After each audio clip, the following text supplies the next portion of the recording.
Voltou.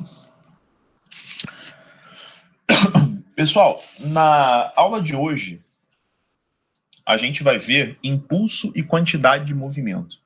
O custo-benefício dessa matéria é muito grande, porque ela é fácil, tá? E cai bastante. Então, prestem bastante atenção em impulso e quantidade de movimento, porque é mais uma ferramenta que vocês vão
E aí, pessoal, vocês estão me escutando agora? Sim. Tá ótimo, beleza. Deixa eu cortar a minha imagem aqui para otimizar a nossa conexão, tá? Pessoal, vamos lá então. Impulso e quantidade de movimento. Deixa eu só ver se eu tô apresentando para vocês. Acredito que não. Agora foi, tá? Então, impulso e quantidade de movimento. O que eu tinha falado é o seguinte, que essa matéria, ela tem um custo-benefício muito grande, porque os conceitos que a gente vai abordar hoje são fáceis e cai bastante, tem bastante questão de impulso e quantidade de movimento. E a gente, de certa forma, acaba revisando algumas coisas que já foram vistas, como energia, as equações do MOVE, por exemplo, tá? As leis de Newton. Então, tudo isso se mistura na aula de hoje. Vamos definir o que é impulso de uma força, ou simplesmente impulso, tá? Pessoal, o impulso de uma força é dado pelo produto da força pelo tempo. Então, o impulso nada mais é do que força vezes tempo, tá certo? Então, deixa eu... Tivesse caído de novo, que eu vi minha câmera desligada aqui, mas eu que desliguei a câmera. Também. Então, isso que é um impulso. Força vezes tempo, tá? Essa noção que a gente tem de, eu vou dar um impulso, quando você vai pular, repara que você acaba agachando um pouco, né? Isso é para aumentar o tempo que você aplica a força no solo. Então, como é que a gente salta para cima? A gente empurra o chão para baixo, né? Se você ficar muito pouco tempo empurrando o chão para baixo, ou seja, se você não pegar impulso, né, você não consegue subir muito bem. Se você tentar pular sem flexionar o teu joelho, você não consegue pular. Quando você flexiona o teu joelho, tá? Quando você abaixa a sua posição corporal, você consegue aumentar o tempo que você está aplicando a força no solo. Por isso que em jogo de futebol, se vocês repararem, quando tem um escanteio, o zagueiro ele vai lá embaixo para dar um salto, tá? Ele não pula sem flexionar a perna, ele não pula sem abaixar. Então, essa que é a ideia física do impulso, força vezes tempo. E olha o que eu coloquei aqui, pessoal. O impulso é uma grandeza vetorial, ou seja, possui módulo, direção e sentido. Estão me escutando legal? Tainá, tá me escutando bem? Tô normal. Pior era eu fazendo gesto pra câmera aqui, vocês não estão me vendo, né? De modo direção. Eu com o dedo assim, módulo 1, direção 2, sentido 3. Caralho, tô ficando meio debilóide mesmo. Vamos lá. Então, ó, impulso é grandeza vetorial, possui módulo, ou seja, módulo, pessoal, é o valor, direção e sentido. O que que é direção? Direção horizontal, direção vertical. O que que é sentido? Para a direita, para a esquerda, para cima, para baixo, tá certo? E por que que o impulso é vetorial? Porque a força também é vetorial. O tempo não, o tempo é escalar. Na física, gente, existem duas grandezas. Existem as grandezas vetoriais, que aí vai ter módulo, direção e sentido, e as grandezas escalares. Aí só tem módulo. Módulo é valor, tá, pessoal? Não é o número sem o sinal que a gente usa em matemática, não. É o valor. Módulo da força, é o valor da força. O tempo, por exemplo, ele é escalar. Você não fala 5 segundos para frente, 5 segundos para a esquerda. Né? Basta você dar o valor do tempo que já está explicado. Né? Ah, demorou 5 segundos. Beleza, a gente já entendeu. Tá bom? Agora, quando você vai caracterizar uma força, uma velocidade, um deslocamento, aí você tem que dizer, tá? Direção e sentido. Alguém quer perguntar alguma coisa sobre esse slide? Fazer algum comentário? Aqui é mais fazer comentário do que perguntar, né? Porque o impulso é simplesmente força vezes tempo. Agora, se a força for variável, tá? Você vai ter que fazer a área do gráfico força-tempo. Pessoal, a área é o produto das dimensões. E o produto da força pelo tempo te dá justamente o impulso. É o produto da força pelo tempo. Você vai ter impulso. O importante é o seguinte: se for dado o gráfico, não tem como você usar a fórmula, porque a fórmula ela trabalha com valor de força constante. Se a força variar, ou seja, se a força for variável, você vai fazer a área desse gráfico. E quando fizer gráfico, pessoal, é sempre o gráfico acima do eixo X, tá?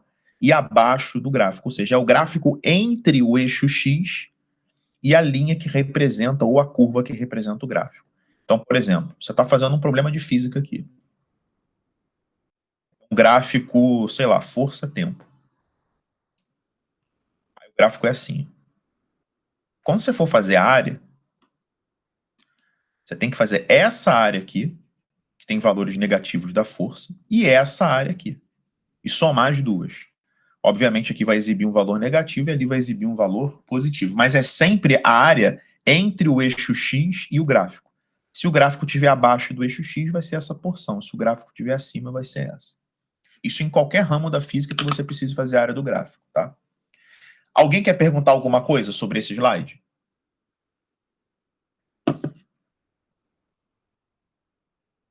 Deixa eu aparecer aqui, pessoal. Se travar, travou. Se começar a travar, vocês me avisem, tá?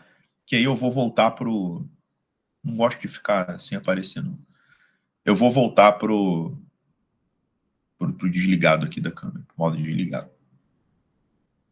Então vou dar 3 minutinhos, 2 minutinhos melhor, para vocês pegarem um papel e uma caneta e fazerem essa questão para mim aí. Fazem, pessoal.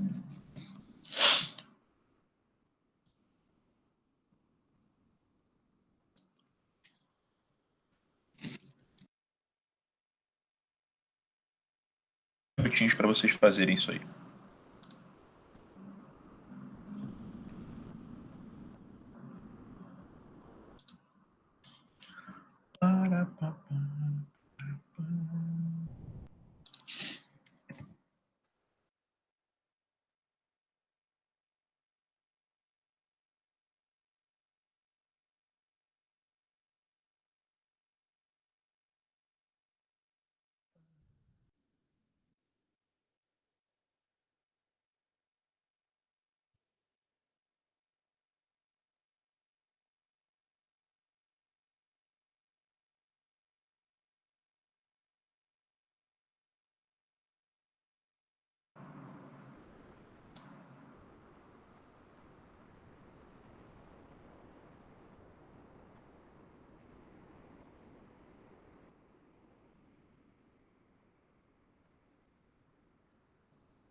A Sara achou o que aí nessa 6? Letra C. Vamos lá, então. Aqui é só fazer a área, né, pessoal? E a área é um trapézio. A área do trapézio é base maior mais base menor vezes altura sobre 2. Então vai ser 9. A base menor é só esse pedacinho aqui, que vale 3, né? Isso aqui sobre 2. Vezes a altura, que é 6 vezes 10 a menos 3. 6 vezes 10 a terceira. Nada de 10 a menos 3. 9 mais 3 dá 12, dividido por 2 dá 6, vezes 6 vezes 10 a terceira. 36 vezes 10 a terceira, que é 3,6, vezes 10 elevado a 4, tá bom? De fato, letra C. Deixa eu fazer uma pergunta para vocês. Ah, pessoal, importante. A unidade do impulso, ó, a força é em Newton, o tempo é em segundo. Então, a unidade do impulso é Newton segundo. Essa é a unidade. Newton vezes segundo, tá? Por isso que nessa questão, ele quer o impulso da força em Newton segundo. É assim que se fala. Deixa eu fazer uma pergunta para vocês. Alguém tem dificuldade em fazer essa passagem aqui, de 36 vezes 10 ao cubo para 3,6 vezes 10 à quarta? Alguém se enrola quando faz isso? Porque isso é extremamente importante para a prova de vocês, hein? Às vezes vocês chegam, fazem a conta que tem que fazer e erram nessa passagem matemática. Quem tiver dificuldade, me avisa. A qualquer momento da aula. De perguntar, aí daqui a meia hora você fala assim, não, melhor perguntar. Quantidade de movimento, ou também chamado de momento linear. Pessoal, momento linear não é tão comum quanto quantidade de movimento, mas aparece com uma frequência razoável esse nome. Então, se cair na prova de vocês, o momento linear, saibam que ele está falando da quantidade de movimento. Vamos ver o que está escrito aqui. A quantidade de movimento de um corpo é dada pelo produto de sua massa pela velocidade, tá? Se vocês observarem, pessoal, ó, assim como impulso, a quantidade de movimento também é uma grandeza vetorial, ou seja, também tem módulo, direção e sentido. A massa não, a massa é uma grandeza escalar, tá? A massa aqui vai ser medida apenas em quilograma e a velocidade em metro por segundo. Então, qual é a unidade da quantidade de movimento? Quilograma, metro por segundo, tá bom? Pessoal, qual é a ideia, transportando aqui para o nosso mundo real, da quantidade de movimento? A ideia da quantidade de movimento é a seguinte. Vamos supor... Tainá, abre o áudio comigo aí rapidinho.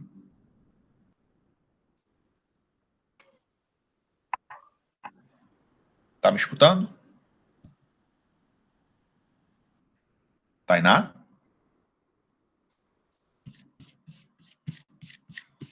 Gente, Sara, tá me escutando? Tá aí? Oi, tô escutando. Tá escutando? Sara, você prefere ser atropelada por um caminhão ou por uma bicicleta? Uma bicicleta. Alguém prefere ser atropelada por um caminhão? Sabe qual é a resposta certa, Sara? Por nenhum dos dois, né? Não, eu sei. Prefere ser atropelada por nenhum dos dois. Mas se você tivesse que escolher, tá, se vai ser atropelada por alguém, a resposta é: depende da velocidade que cada um tá.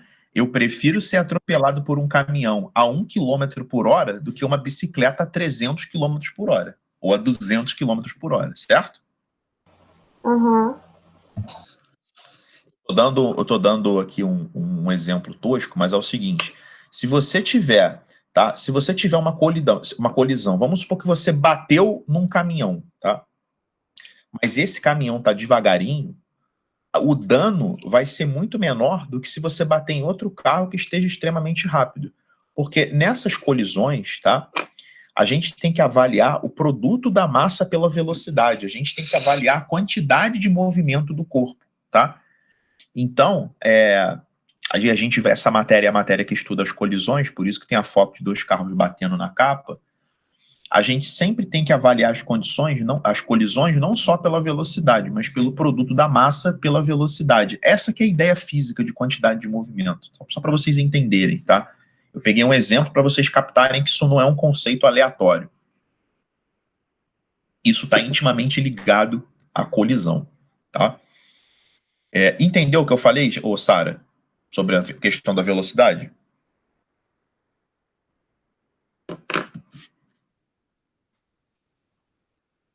Vocês estão me escutando bem, gente? Ou tá travando o meu áudio? Eu tô escutando bem. Eu tô escutando, só que demora um pouquinho.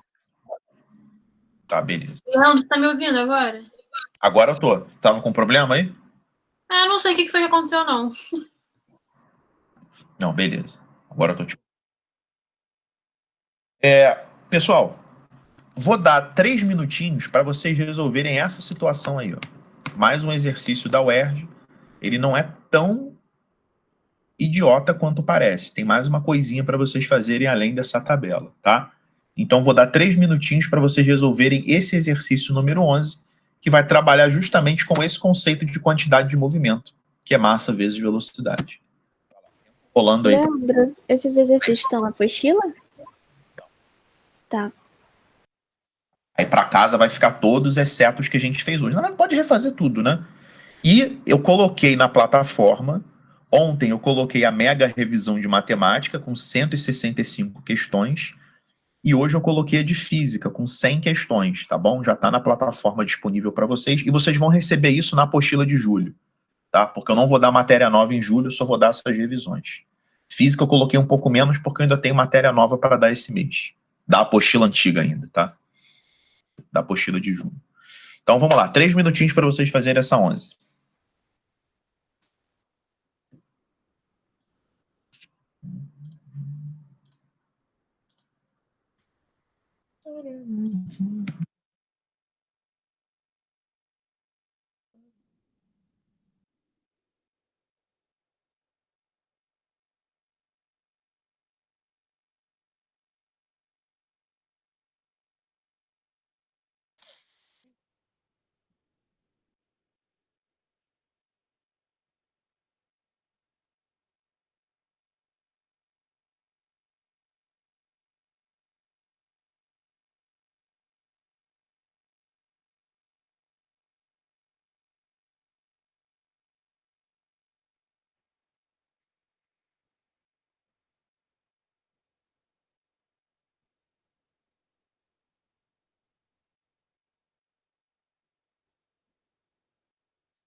Alguém já conseguiu fazer?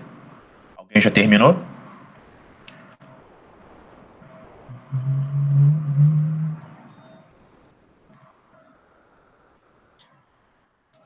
Alguém está com dificuldade de calcular do cofre?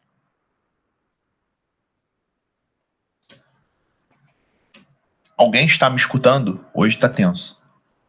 Tô ouvindo. Tá bom, tá bom. Hoje tá osso.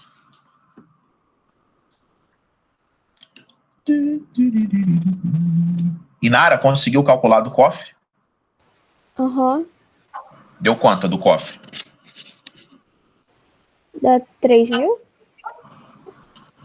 3.000? É, eu achei 3.000. Aí ela foi a menor de todas então, né? Certo? Ah, Então vamos ver. Observe a tabela abaixo que apresenta as massas de alguns corpos em movimento uniforme. Admita que um cofre de massa igual a 300 kg cai a partir do repouso em queda livre de uma altura de 5 metros. Considere Q1, Q2, Q3 e Q4, respectivamente, as quantidades de movimento do leopardo, do automóvel, do caminhão e do cofre ao atingir o solo. As magnitudes dessas grandezas obedecem à relação indicada em... Pessoal, eu vou calcular primeiro a quantidade de movimento desses caras aqui, mas cuidado! Todas as velocidades estão em quilômetro por hora. Então, a gente tem que colocar todas as velocidades em quilômetro por hora para poder estabelecer um comparativo, né? Então, a quantidade de movimento do leopardo, que é o número 1, vai ser a massa, que é 120, vezes a velocidade 60. 7.200, a unidade seria quilograma, quilômetro por hora, né?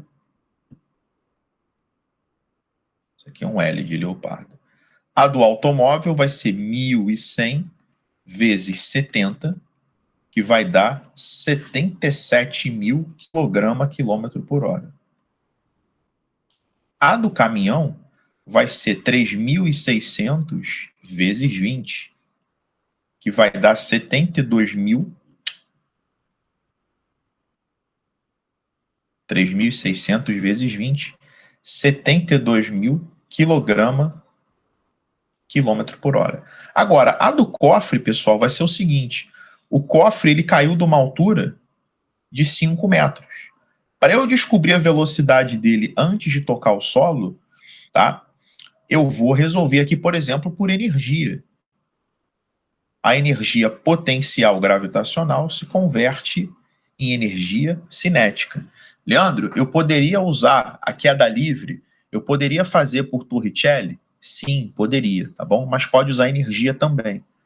Então, mgh igual a mv ao quadrado sobre 2.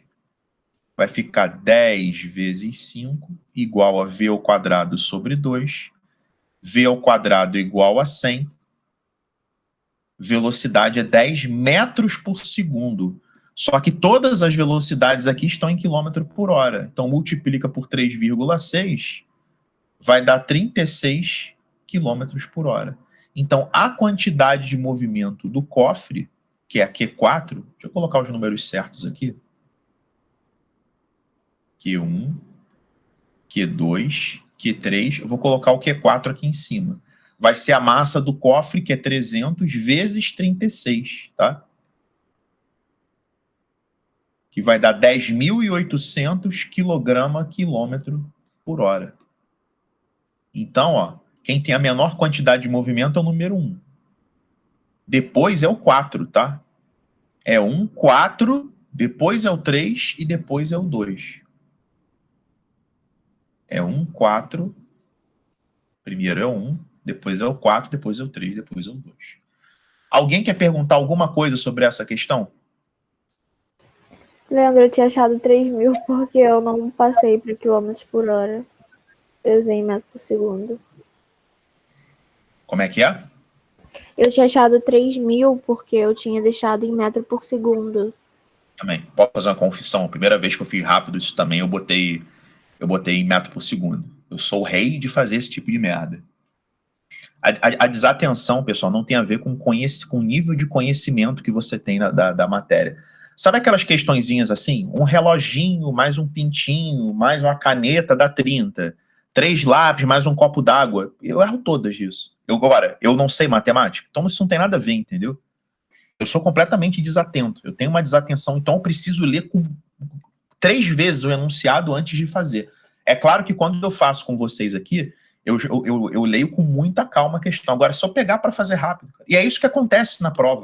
Então, vocês não precisam ficar se punindo. Caramba, mas eu sou muito desatenta. Quase todo mundo é desatento, inclusive nós professores, tá? Professor que fala assim, não, eu era um ótimo aluno, eu era desatento. Perfeito, né? Até parece. Então, desatenção faz parte. Não fica se culpando, não, Inara, porque o mais difícil da questão você fez, beleza?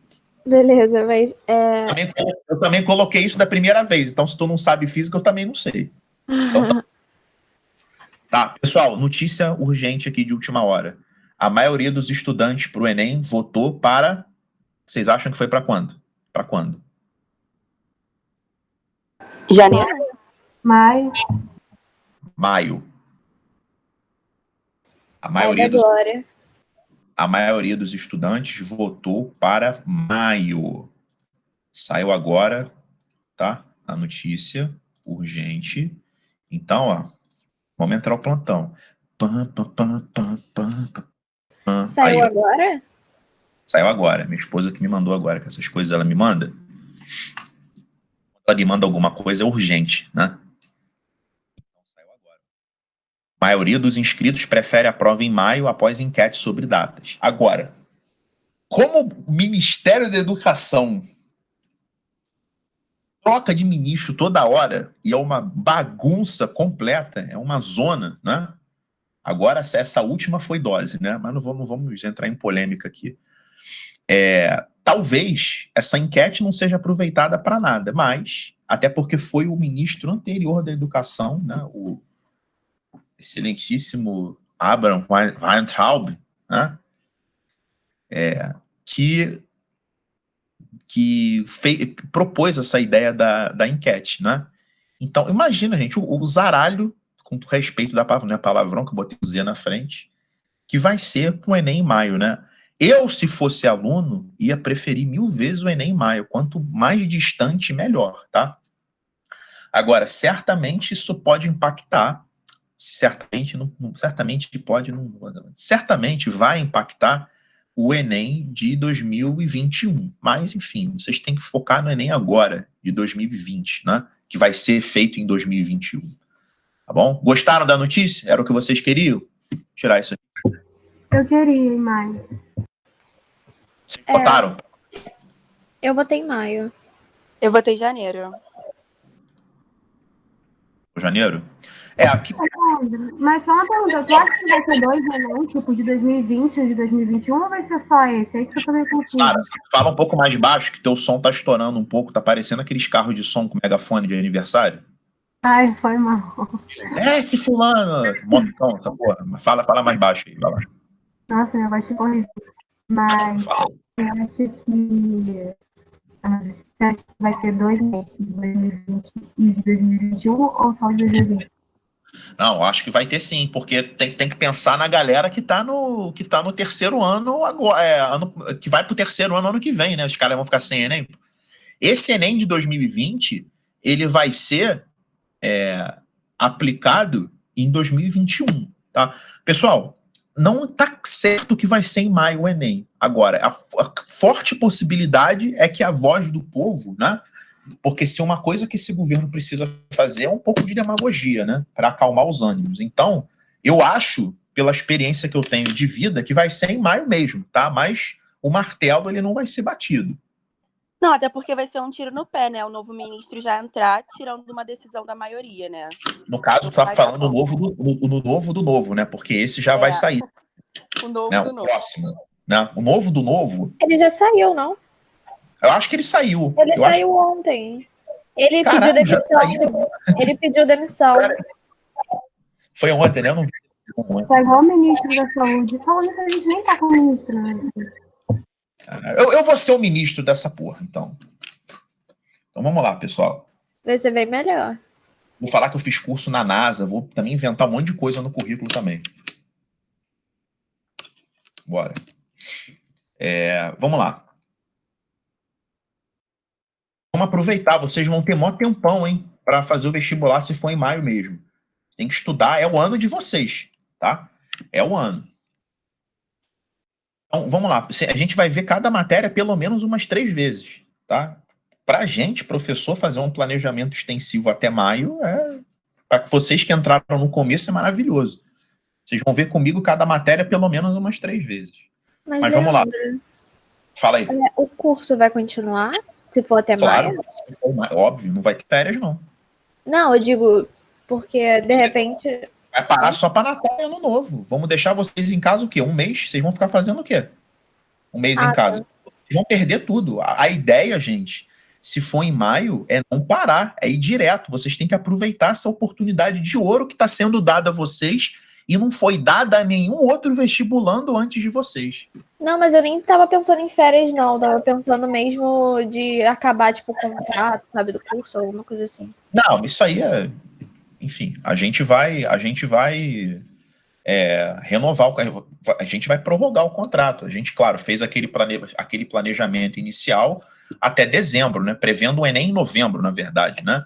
Mas a coisa é maleável. Relaxa, gente. Fiquem tranquilos em relação a isso, porque se for em maio, vamos que vamos. Então, vamos continuar aqui. Princípio da conservação da quantidade de movimento. Esse princípio é muito importante, tá, pessoal? Ó, quando o corpo está livre da ação de forças externas, a quantidade de movimento se conserva. Então, se você não interferir no problema, na situação, se não vier ninguém de fora para atrapalhar, para exercer alguma força externa, existe uma conservação da quantidade de movimento. Não confundam com conservação da energia, que são coisas diferentes. A energia nem sempre se conserva. Agora, a quantidade de movimento se conserva. Então, eu coloquei aqui que a quantidade de movimento inicial é igual à quantidade de movimento final, ou vocês também podem ver o seguinte, ΔQ igual a zero. Ou seja, não há variação da quantidade de movimento. Eu vou fazer um exercício com vocês, esse eu vou fazer com vocês, tá? E a gente vai comentar depois. 23. Decaimento radioativo é a liberação de energia por um núcleo excitado que pode ocorrer basicamente de 3 maneiras: emissão alfa, emissão beta ou emissão gama.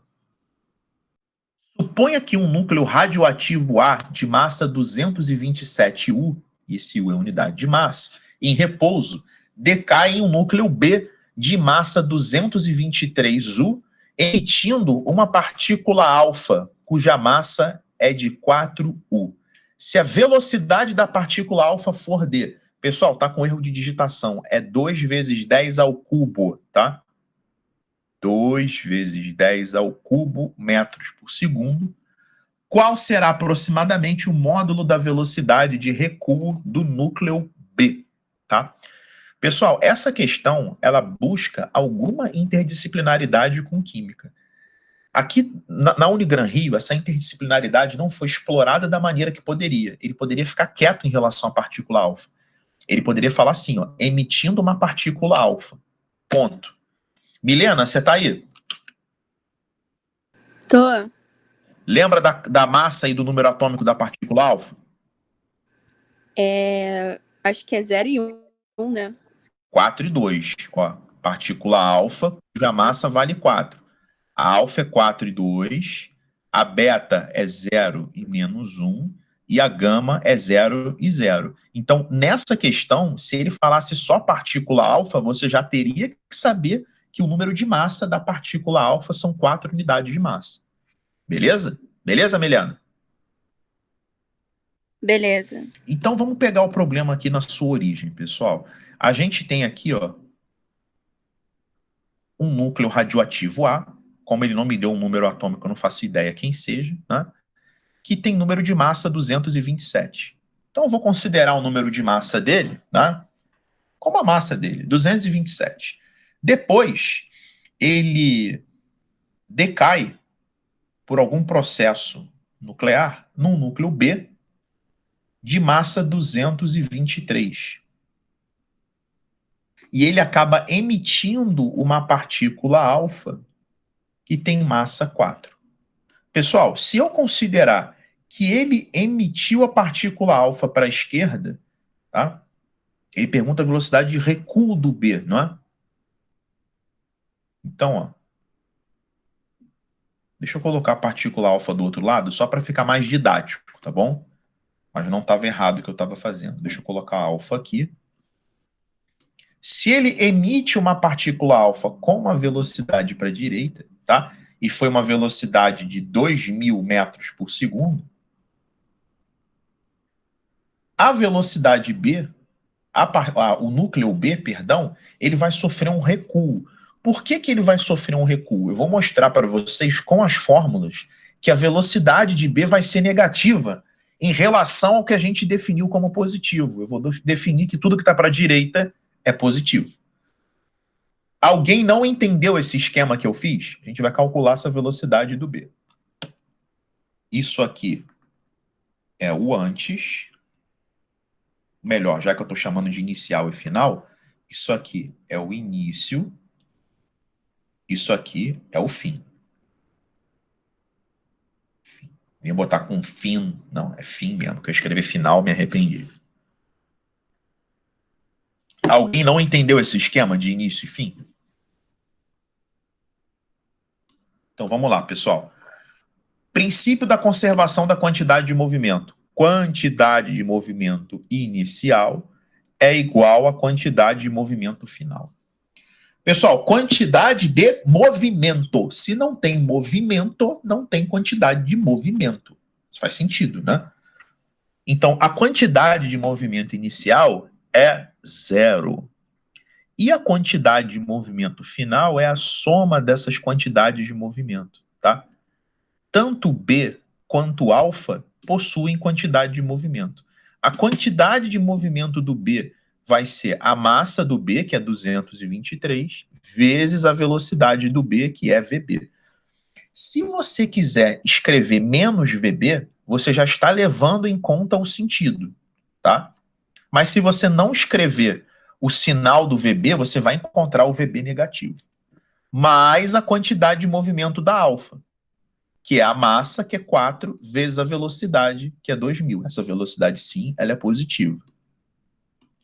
Então, aqui foi a quantidade de movimento do B no estágio final, mais a quantidade de movimento do alfa no estágio final. Resolvendo essa equaçãozinha, eu vou ficar com menos 223 VB igual a 8.000. O VB vai dar menos 8.000 sobre 223. Eu já fiz essa continha aqui. Isso aqui vai dar aproximadamente 3,59 vezes 10 a 1. Vai dar aproximadamente 35,9 metros por segundo. E por que a velocidade em B ela deu negativa, tá? Porque ela está indo contra a orientação positiva da trajetória. E, pessoal, vamos ver o sentido físico disso? Se a quantidade de movimento se conserva e a quantidade de movimento é vetorial, ou seja, ela pode ser positiva e pode ser negativa. Se no início deu 0 e no final é a soma de duas coisas, ora, pessoal, para eu somar duas coisas e dar 0, uma é positiva e a outra é negativa. Ou seja, uma vai para um lado e uma vai para o outro. Por isso que quando você dá um tiro, por isso que quando você vê num filme uma arma disparando, a mão do cara vai para trás, não é? O projétil vai para frente e a arma vai para trás, porque tem que ter a conservação da quantidade de movimento. Se estava parado no começo, velocidade 0. Se depois um foi para frente, o outro precisa ir para trás para essa soma das quantidades de movimento dar 0. Outra observação sobre essa questão. Além do enunciado conter esse erro, não é 2.103, é 2 vezes 10 ao cubo, o gabarito lá no que vocês receberam, que eu mesmo escrevi, foi erro meu, tá errado. Eu, por algum motivo, digitei lá a letra C, é letra B, tá bom? Se vocês forem fazer lá depois, vai estar letra C, mas é letra B de bola. Querem perguntar alguma coisa sobre essa 23? Entenderam essa questão? Entendi. Então vamos lá para a próxima. Assim como a gente fez, pessoal, em trabalho e energia, E o que a gente fez em trabalho e energia? Eu mostrei para vocês o trabalho, eu mostrei para vocês a energia, e a gente viu a relação entre as duas. A gente viu a relação entre trabalho e energia. Só para de vocês, trabalho FD cosseno, ou você pode dizer que o trabalho é FD e a força tem que estar na direção do deslocamento. E a energia cinética é mv ao quadrado sobre 2. Eu demonstrei para vocês que o trabalho é igual à variação da energia cinética. Esse é o teorema trabalho-energia cinética, tá? Pessoal, o importante é o seguinte: o trabalho e a energia não são grandezas vetoriais, são grandezas escalares. O trabalho pode assumir valores positivos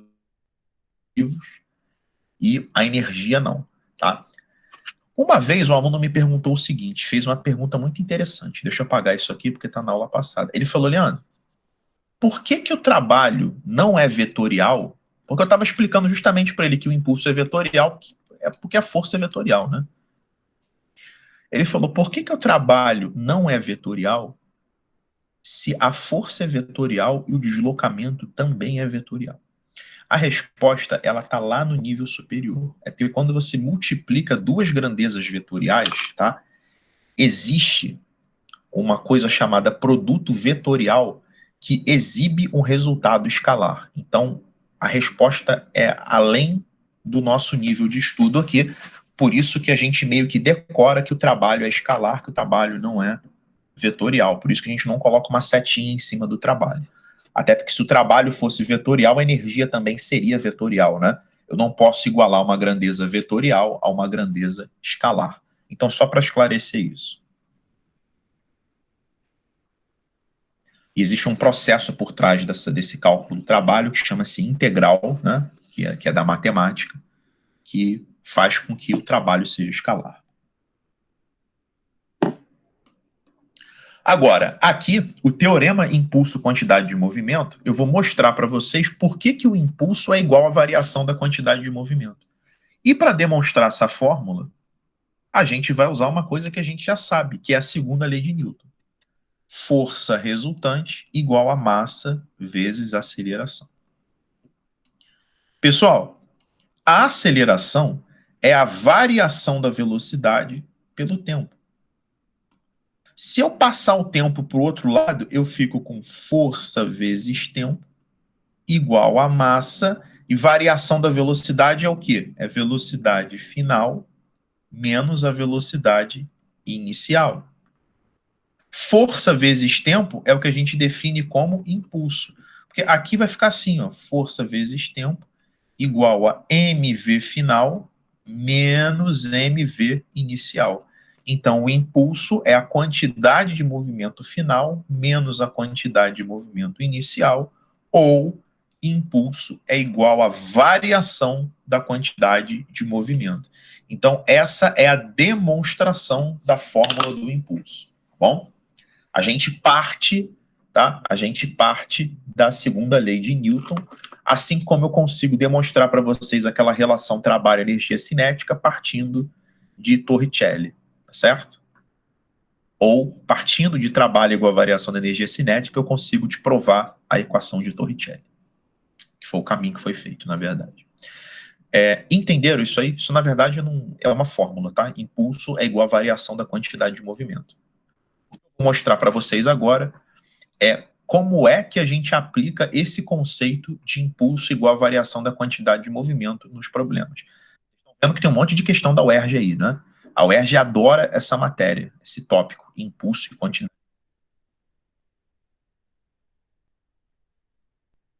UERJ e as bancas correlatas, né? Estácio, Vassouras, tá bom? Vamos lá, número 12. Uma bola de futebol de massa igual a 300 gramas atinge uma trave da baliza com velocidade de 5 metros por segundo e volta na mesma direção com velocidade idêntica. Ele quer o módulo do impulso aplicado. Deixa eu ver se eu consigo pegar a foto disso. Bola batendo na trave. Imagem. Se tiver fácil a bola batendo na trave, né? É sensacional, né, cara? Bola batendo na trave. Vou pegar essa foto aqui.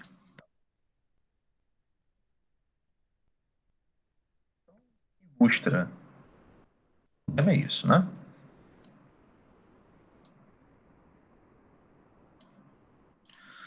Uma bola de futebol de massa 300 gramas batendo na trave com velocidade de 5 metros por segundo. E ela volta, tá? Na mesma direção, obviamente em sentido oposto, né? Com velocidade idêntica. Então essa bola está batendo na trave com 5 metros por segundo. E depois ela volta com os mesmos 5 metros por segundo. Então, pessoal, ele quer o impulso. Como é que eu sei que é para usar o teorema do impulso e quantidade de movimento? Reparem que o impulso, ele fala sobre força e tempo. A quantidade de movimento relaciona massa e velocidade. Quando o problema misturar força com tempo, com massa, com velocidade, é para usar o teorema do impulso quantidade de movimento. Então aqui ele misturou, ele está falando, ele deu a velocidade e está pedindo impulso. Aí você pensa assim, bom, o impulso é força vezes tempo. Se ele deu velocidade, eu vou usar que o impulso é igual à variação da quantidade de movimento. Então o impulso vai ser... Pessoal, eu vou definir que o sentido da bola indo bater na trave é o positivo. Em direção à trave é positivo. Quando está saindo da trave, então vai ser negativo, né? Isso tem que ser levado em consideração. Vamos lá. Vai ser quantidade de movimento final menos quantidade de movimento inicial. A quantidade de movimento final vai ser a massa da bola, que é 0,3. Tem que estar em quilo, tá? Que aqui está tudo no sistema internacional. E a velocidade é menos 5, porque está contra a nossa determinação positiva. Menos a quantidade de movimento inicial, que é a massa vezes a velocidade da bola, que é 5.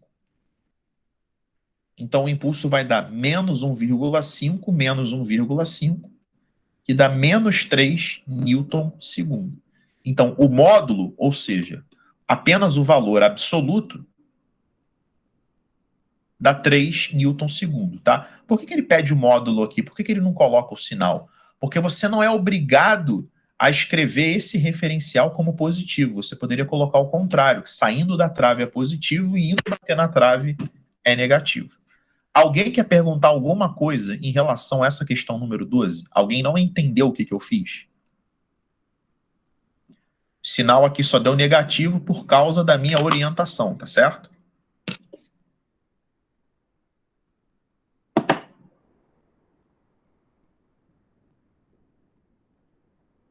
Agora, pessoal, a gente vai falar sobre as colisões. Colisões. Numa colisão de dois corpos, né, se não existe ação de força externa, a quantidade de movimento se conserva. Isso é a conservação da quantidade de movimento que a gente já viu. Agora, pessoal, a gente vai definir o seguinte, ó, definiremos o coeficiente de restituição. Coeficiente de restituição, eu vou dar uma grifada nisso aqui. Coeficiente de restituição como a razão, ou seja, como a divisão entre a velocidade relativa de afastamento e a velocidade relativa de aproximação.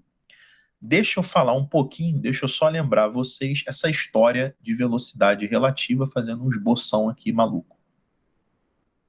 Eu tenho um corpo A que está com uma velocidade de 10 metros por segundo e eu tenho um corpo B que está vindo ao encontro dele com uma velocidade de 20 metros por segundo. Nessa outra situação, o corpo B ele está a 20 metros por segundo e o corpo A está a 10 metros por segundo. Pessoal, a velocidade relativa entre os corpos, deixa eu colocar de outra cor aqui. A velocidade relativa entre A e B, nessa situação de cima, é a soma das velocidades. Sempre que os corpos estão em sentidos opostos, a velocidade relativa é a soma. O que significa a velocidade relativa? Que se você paralisar o A, é como se o B tivesse 30 metros por segundo. Se você paralisar o B, é como se o A tivesse 30 metros por segundo, se a gente considerar o encontro dos dois. Então, por exemplo, você está numa estrada a 100 por hora. Se passa um carro no outro sentido a 80 por hora, a sensação de velocidade que vocês têm, ou seja, a velocidade sua em relação a dele, tá, é de 180 quilômetros por hora. Quando os sentidos são opostos, a sensação de velocidade é a soma. E quando o sentido é o mesmo, é a subtração, é a diferença. Tanto que quando você está ultrapassando um carro, tá, você acha que os dois estão devagar, mas não é isso. É que você tá, a sensação que você tem é de velocidade relativa e não de absoluta. Você está a 100 por hora, você está ultrapassando um cara que está a 80, você acha que ele está parado e você está a 20. Essa é a percepção que a gente tem. Então, ó, se tiver o mesmo sentido, você vai subtrair. E sentidos opostos, você vai somar, tá bom? Mesmo sentido, você subtrai, sentidos opostos, você soma. E o coeficiente de restituição é isso, pessoal. Velocidade relativa de afastamento sobre a velocidade relativa de aproximação. Para vocês não errarem isso, lembrem da ordem alfabética, tá?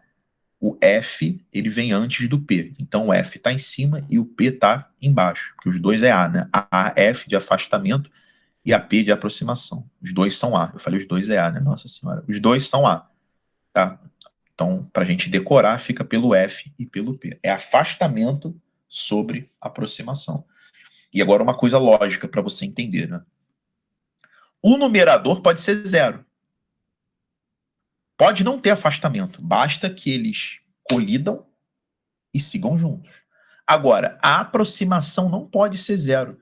Gente, se não tiver velocidade relativa de aproximação, se eles não estiverem se aproximando, como é que eles vão colidir? Tá? Por isso que matematicamente você não pode nem colocar o zero aqui embaixo, né? Porque essa ideia física de aproximação zero para colisão, ela simplesmente não existe. O afastamento pode ser zero, a aproximação não, tá?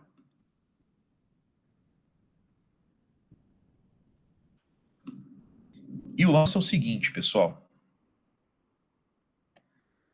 Deixa eu... Existem três tipos de colisão, certo?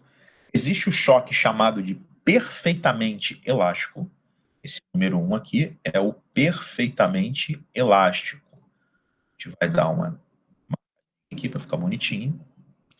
Ele é o perfeitamente elástico. Vou colocar de vermelho. O que é o choque perfeitamente elástico? O tal do coeficiente de restituição, ele vale 1, né? E a energia cinética se conserva. O fato do coeficiente... Opa.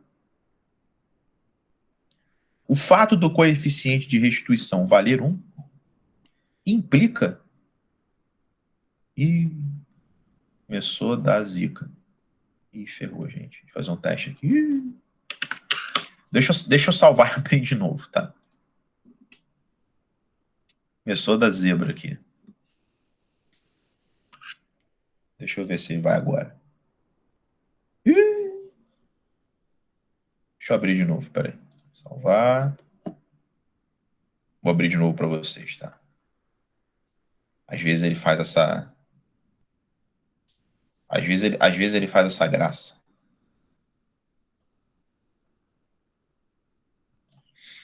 Deixa eu compartilhar aqui com vocês.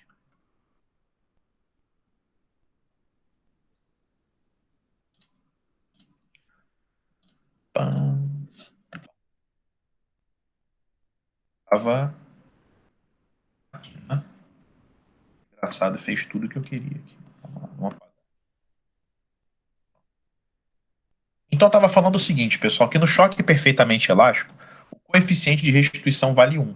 Isso significa que a velocidade relativa de afastamento é igual à velocidade relativa de aproximação. E de quebra, a energia cinética se conserva. Certo? Se o choque ele for parcialmente elástico, tá? Se tiver escrito parcialmente inelástico também tá certo. Vou colocar aqui de vermelhinho. Vou botar aqui de vermelhinho. O coeficiente de restituição vai ficar entre 0 e 1. Aí ele vai ter que te dar o valor, tá? Ele vai ter que te dizer de quanto é o coeficiente de restituição. E você vai verificar que tem uma perda de energia cinética aqui nessa brincadeira. Agora, se o choque for perfeitamente inelástico, ou ele simplesmente falar inelástico, tá? Se ele falar só elástico ou só inelástico, é o perfeitamente. Se o choque for perfeitamente inelástico, o coeficiente de restituição vai ser 0. E os corpos vão seguir juntos depois da colisão. Não vai ter afastamento, tá? Para o coeficiente de restituição dar 0, a velocidade relativa de afastamento tem que ser 0. Ou seja, o numerador da fração tem que dar 0, né? E há uma perda significativa de energia cinética. E aí eu coloquei, ó, observação em todos os choques, a conservação da quantidade de movimento. Sempre que tem uma letra menor que a outra aqui, né? Mas tudo bem. Agora eu não vou conseguir consertar isso de jeito nenhum.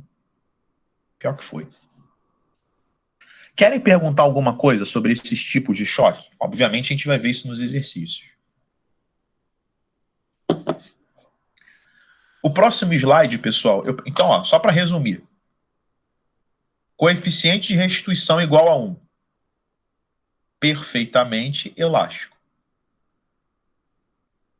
Coeficiente de restituição entre 0 e 1. Parcialmente elástico. E coeficiente de restituição igual a 0. Perfeitamente inelástico. Beleza? E em ambos, tá? Apesar de não ter obrigatoriamente conservação da energia cinética, a gente tem conservação da quantidade de movimento. Aqui eu coloquei uma dica importante que a gente vai até aplicar no exercício que eu vou colocar para vocês, tá? Eu vou pedir para vocês fazerem esse exercício aqui depois, ó. Dica importante. Quando existe uma colisão perfeitamente elástica, ou seja, uma colisão com coeficiente de restituição igual a 1 entre dois corpos de mesma massa, e os corpos precisam ter a mesma massa para que isso aconteça, corpos de mesma massa, eles apenas trocam suas velocidades, tá? Eu vou demonstrar isso aqui para vocês com exemplo numérico para facilitar, para não ficar sopa de letrinha. Então, se você tiver uma colisão, independente de qual tipo de colisão, tá? Quando eu falo independente de qual tipo, independente dos dois estarem no mesmo sentido, dos dois estarem em sentidos opostos, um tá parado e outro tá vindo em direção ao que tá parado, tá? Agora, se o coeficiente de restituição for 1 e os corpos tiverem a mesma massa, eles só vão trocar de velocidade. Vou dar um exemplo para vocês, ó. Vamos supor que esse corpo aqui, que tem velocidade de 10 metros por segundo, ele atinja esse outro, cuja velocidade é 8 metros por segundo.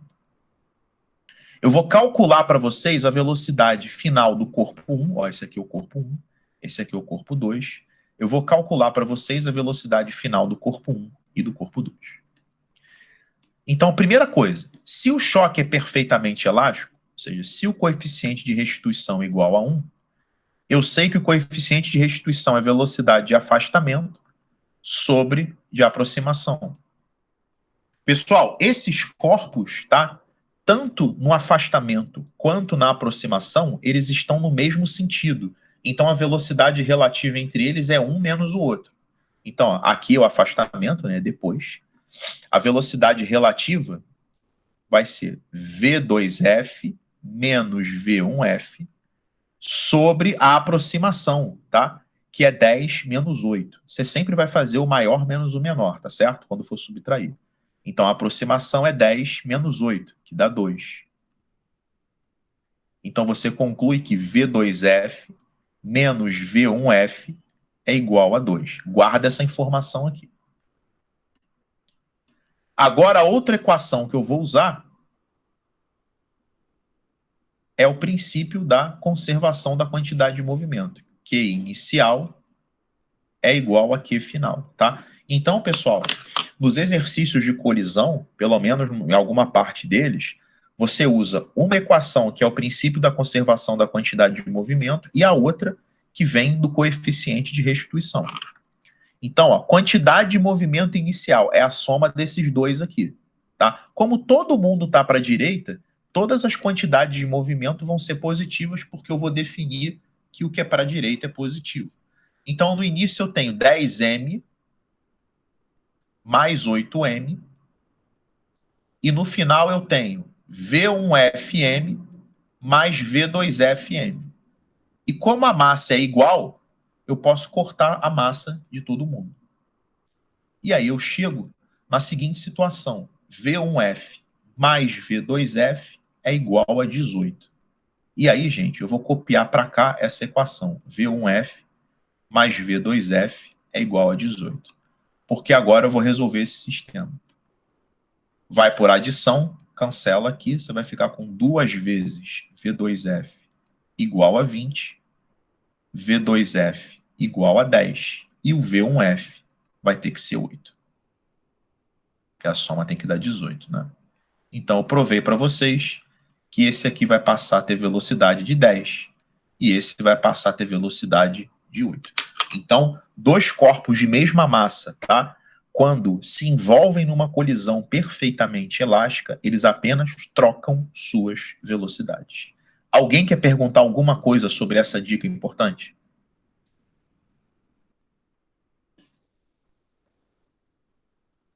Estão me escutando? Tainá, está me escutando? Sim, normal. Beleza. Então eu vou dar 5 minutos para vocês fazerem esse exercício 25, que vai pegar muita coisa, tá? Vai pegar bastante coisa de física que vocês viram até agora, tá bom? Vai falar sobre energia, vai falar sobre move, vai falar sobre força de atrito e sobre a matéria de agora. Então, vamos lá. 5 minutinhos para vocês fazerem essa questão da Unigran Rio. Vou pegar um pouco d'água para mim.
E aí, fomos ou não fomos? Alguém fez essa aí?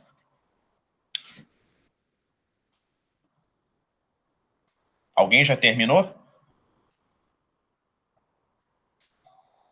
Vou dar mais 2 minutinhos para vocês.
Pessoal, alguém já fez? Alguém conseguiu fazer? Fala comigo aí. Eu me enrolei, Leandro, para fazer. Você conseguiu chegar até onde? A parte do pêndulo que eu consegui pensar no que fazer com a parte do bloquinho, mas do pêndulo eu não consegui associar muito bem, não. Então, vou dar uma ajuda. Toda a energia potencial gravitacional que ele tem aqui vai ser convertida em energia cinética. É assim que você vai calcular com que velocidade o pêndulo atinge o bloquinho. Beleza? Tá bom. Coloca isso aí nas tuas contas, para ver se vai dar certo.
Pessoal, aqui, vamos lá. A situação é o seguinte: essa esfera que tem massa 2 kg, ela vai atingir esse bloco que também tem massa 2 kg. E a colisão, tá? Aqui, vamos ler o enunciado. Uma esfera de 2 kg está presa a um fio inextensível de massa desprezível de comprimento 2 metros. Então, esse comprimento L vale 2 metros. O pêndulo formando um pêndulo simples que pode oscilar em um plano vertical sem atrito com ar. O pêndulo é afastado de sua posição de equilíbrio e liberado do repouso a partir da posição horizontal, conforme mostra a figura. Quando a esfera está em sua posição mais baixa, ela colide com um bloco de 2 kg que está inicialmente em repouso sobre uma superfície horizontal. Suponha que a colisão entre a esfera e o bloco seja perfeitamente elástica. Então aí, pessoal, a gente tem uma colisão perfeitamente elástica entre dois corpos de mesma massa. Os dois têm massa de 2 kg.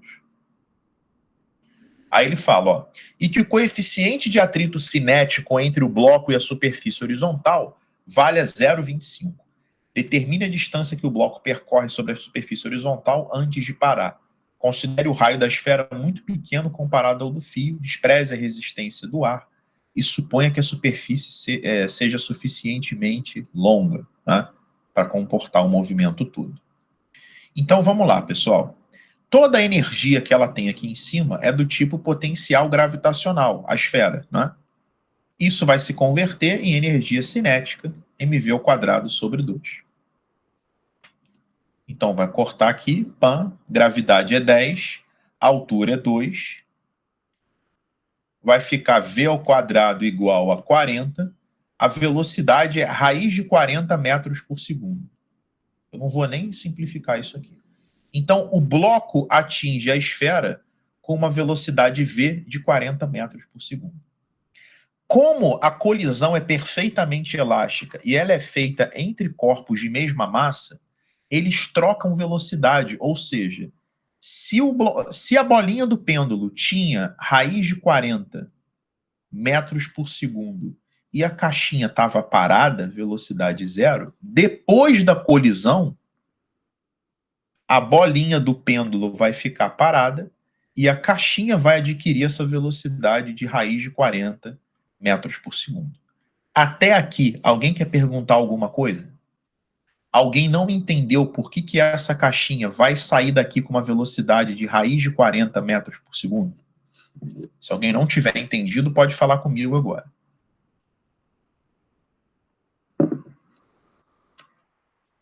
Leandro, Fala aí. para ser perfeitamente elástica, a massa tem que ser igual ou é só o conservação? Para trocar de velocidade sem fazer conta, tá? A massa tem que ser igual. Agora, eu posso ter colisões perfeitamente elásticas entre corpos de massas diferentes.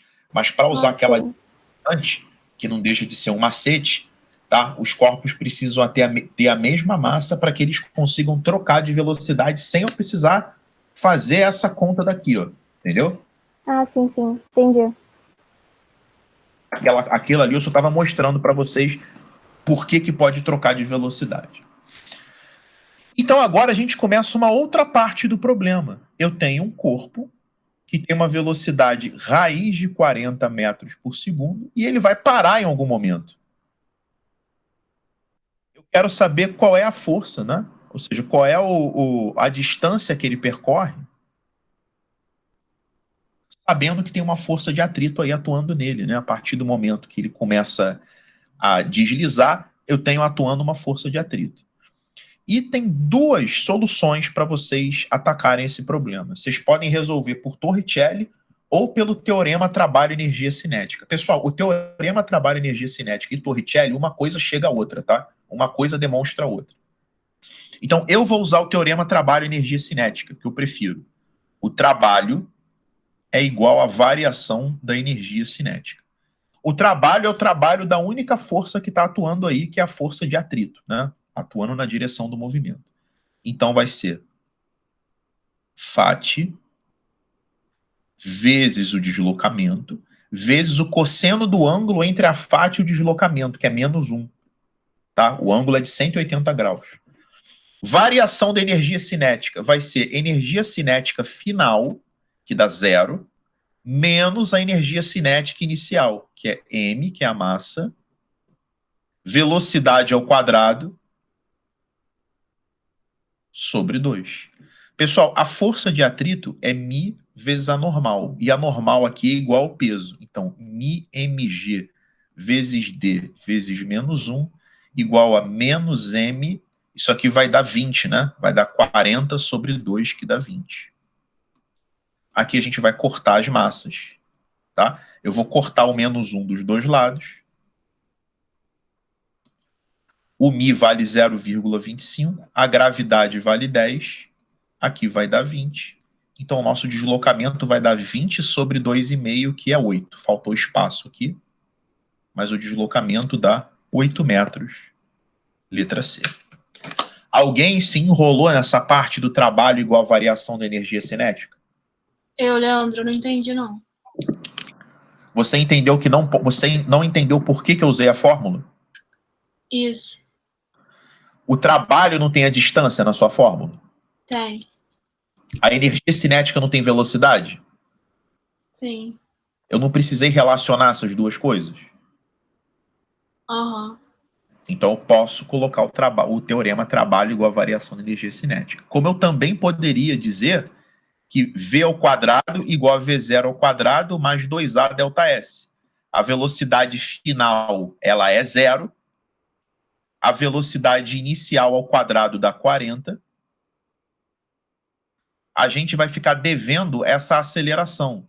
Essa aceleração eu vou buscar na segunda lei de Newton, que é a força de atrito igual a massa vezes a aceleração. A força de atrito é a única força que atua aí, tá? Então vai ser FAT, que é μ vezes a normal, que é mg, igual a ma. A força de atrito aqui ela é negativa, tá? Porque ela está contra o sentido do movimento.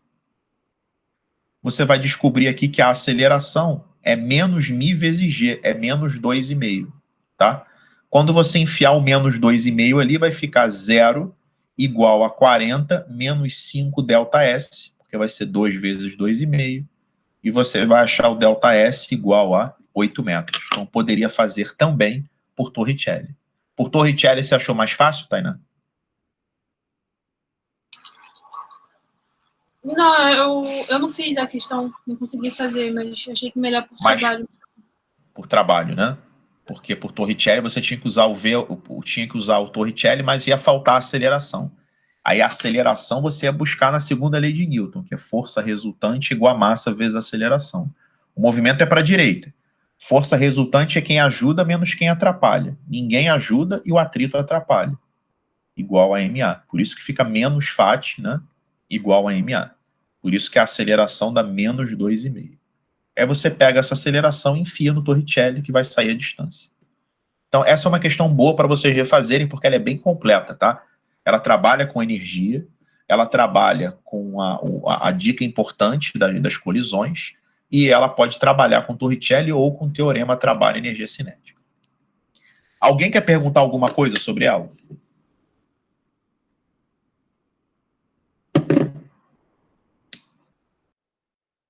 Então eu vou para a última questão, é a 27.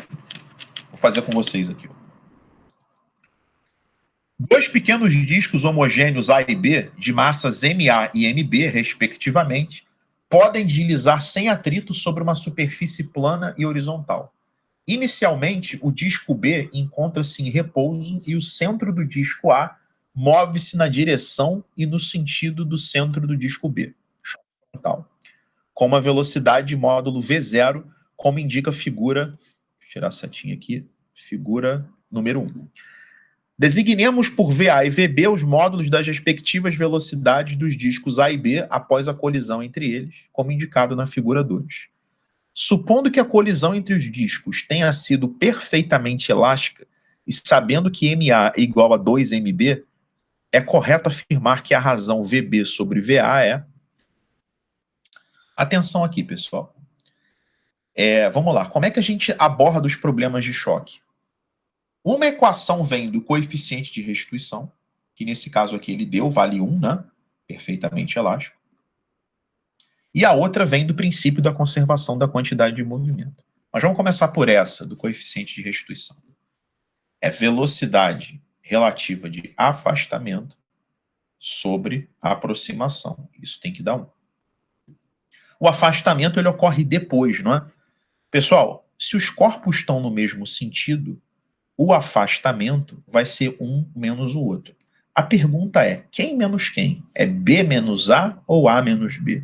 A gente sempre faz o maior menos o menor. E aqui, obviamente, o B tem que ser maior do que o A. Porque se o A for maior do que o B, eu vou ter uma outra colisão. Tá? Aqui já é o afastamento. Se eles estão se afastando, o da frente está mais rápido do que o de trás. Por isso que o afastamento é VB menos VA, porque se fosse ao contrário, eu teria uma nova colisão. E a aproximação, tá? É apenas a velocidade V0, né? Porque esse aqui está parado, né? Então a velocidade relativa de aproximação é a única que existe, que é V0. Isso dá 1. Então daqui eu chego que VB menos VA é igual a V0. Alguém quer perguntar alguma coisa sobre essa equação verde?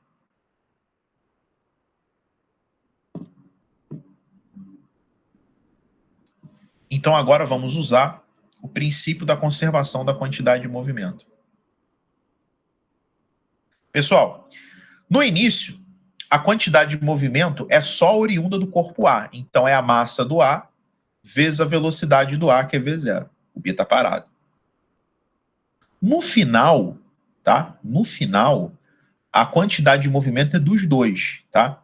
É a massa do A vezes VA mais a massa do B vezes o VB. E é agora que eu vou usar a informação que ele me deu, que MA é igual a 2MB. Então, onde tem MA, eu vou colocar 2MB. Então, eu vou escrever 2MB V0 igual a 2MB VA mais MB VB.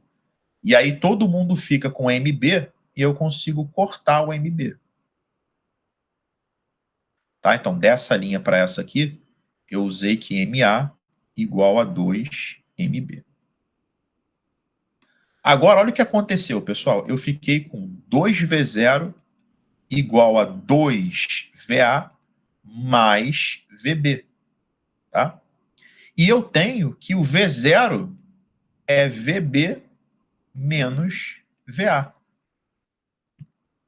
Eu posso calcular as duas velocidades em função de V0, se eu quiser, né? Ó, se eu somar aqui, tá? Se eu subtrair, aliás, tá? Ou eu podia substituir o V0 aqui em cima também, tá? Mas se eu subtrair, eu vou cancelar o VB, vai ficar 2V0 menos V0, que dá V0, igual a 2VA menos VA, que é VA. Então eu descobri que o VA é igual a V0, tá?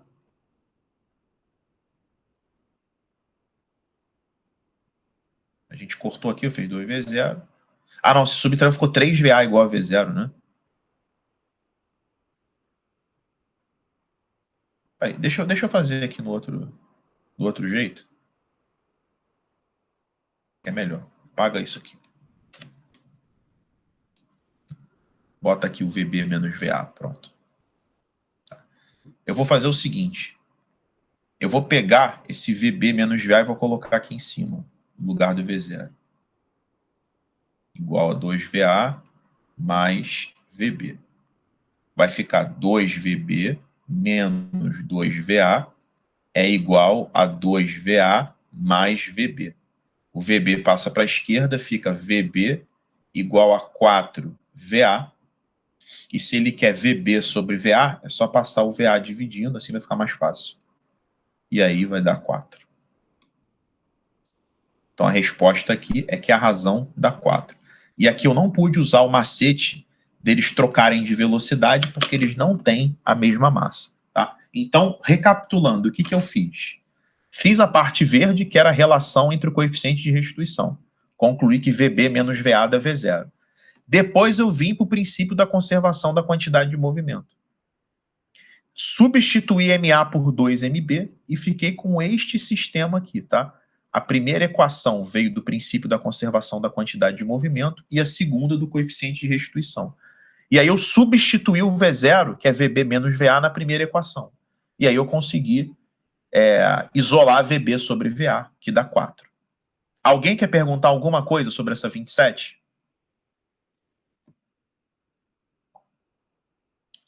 Então, para casa, pessoal, eu quero que vocês façam todas as questões do módulo de impulso e quantidade de movimento. E na semana que vem eu vou tirar as dúvidas de vocês. É bom que vocês refaçam essas questões que eu fiz hoje, que todas são da apostila, tá? Então vão ter 30 questões aí para vocês fazerem ao longo dessa semana. E aí na próxima aula eu vou corrigir, vai fechar essa parte de impulso e quantidade de movimento e a gente vai começar a nossa revisão de física. Tá bom? Então, tchau, tchau, pessoal. Vejo vocês na sexta-feira.